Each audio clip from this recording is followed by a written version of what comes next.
tonight at 10. An attempt to give tax relief to seniors stalled. Now a lawsuit aims to speed up the process. Last year, St. Louis County Council passed a senior tax freeze, allowing people over 67 to keep their property tax bill the same as long as they stayed in their home. But county leaders now say they don't have enough money to begin the rollout. John Kipper is here tonight to explain. John. Yeah, Sam and Corey. The reason county administrators say this tax freeze hasn't happened yet is they don't have enough staff or the proper equipment to handle over potentially 100,000 seniors who want the tax break. This lawsuit essentially is aiming to force the council's hand and make them fund the program meant to be needed relief for seniors like Tony Lira.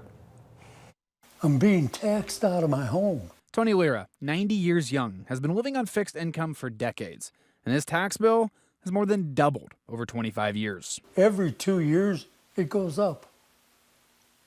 There's got to be a little release. He's now suing St. Louis County because last year the county passed a program that would freeze his taxes and guarantee his property tax bill doesn't go up.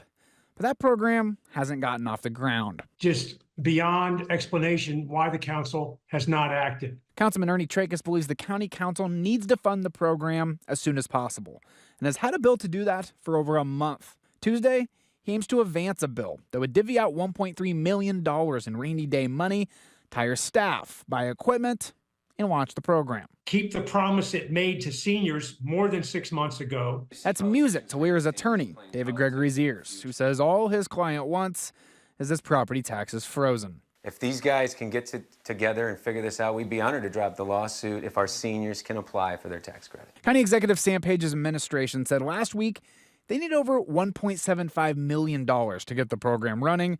That's $400K more than what Trachis wants to see happen. So while it's unclear if Trachis' bill would be sufficient, Page responded to the lawsuit Monday, saying, when the funds are appropriated, we will implement the program. Gregory, who's also running for state legislature this year, says because his lawsuit is time sensitive, he's going to work to move quickly through the courts. Well, they've had 6 months to do something, and now it's really barreling in. Now, Councilman Mark Harder, who is also running against Gregory for state senate, says Trachis does not have the votes to pass his plan, and he's aiming to pass a significantly smaller package that would pay for new equipment and 1 or 2 staff members. Reporting in studio, John Kipper, First Alert 4. John, thank you.